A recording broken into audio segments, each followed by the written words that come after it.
इन 3 लड़कों में से जो भी कैक्टस से बच गया उसी को अमीर घराने में शादी करने का मौका मिलेगा। अब बारी आई दूसरे लड़के की। उसने पहले ही बॉडीगार्ड को पैसे देकर सेटिंग कर ली थी। बॉडीगार्ड के इशारे से उसने बड़ी चालाकी से कैक्टस को चकमा दे दिया। उसे लगा अब तो पक्का वही चुना जाएगा, लेकिन लड़की की माँ पहले से ही उसकी इस चाल को समझ चुकी थी। तीसरा लड़का यह सब देख रहा था। उसे लगा कि ये तो अब पक्का बाहर हो जाएगा, लेकिन हैरानी की बात यह थी कि उस औरत को उसका यह चालाक रवैया बुरा नहीं लगा, क्योंकि उसकी नजर में वही जीतता है जो स्मार्ट हो। अब आई बारी तीसरे लड़के की। उसे पता था कि सामने कैक्टस है, फिर भी उसने रिस्क लिया। उसे लगा यह भी कोई टेस्ट होगा, लेकिन अफसोस उसका अंदाजा गलत निकला और उसे इस प्रतियोगिता को छोड़कर जाना पड़ा। इसके बाद आया आखिरी और सबसे मुश्किल टेस्ट। जो इसे पास कर लेगा वही उस अमीर घराने का दामाद बनेगा। तभी लड़की खुद बाहर आ गई। उसने दोनों लड़कों को गौर से देखा, लेकिन साफ था कि उसे कोई पसंद नहीं आया। अचानक उसने वहाँ काम कर रहे माली को बुलाया और कहा कि वह भी इस टेस्ट में हिस्सा ले। माली थोड़ा घबराया और बोला, मैं तो बस एक माली हूँ, तुम्हारे लायक नहीं हूँ। लेकिन लड़की पहले से जानती थी कि माली उसे चुपचाप पसंद करता है। लड़की की माँ को भी कोई आपत्ति नहीं थी। फिर तीनों को एक कमरे में ले जाया गया जहाँ रखा था एक ताबूत और एक व्हील चेयर। माहौल थोड़ा अजीब हो गया, लेकिन सबने खुद को संभाला। लड़की ने इमोशनल होकर सबको सच बता दिया। उसने कहा कि मुझे जानलेवा बीमारी है, आगे की जिंदगी दवाओं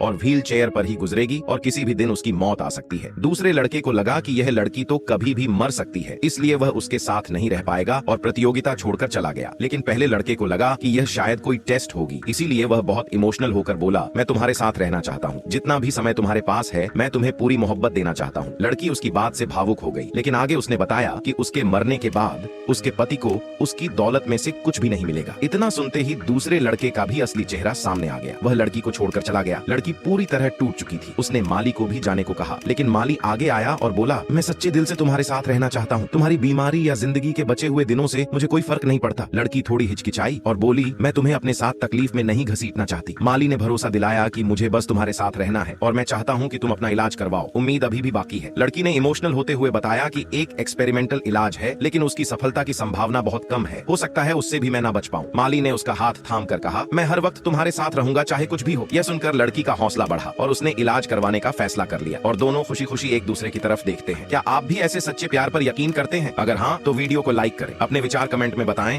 और चैनल को सब्सक्राइब करना मत भूलें।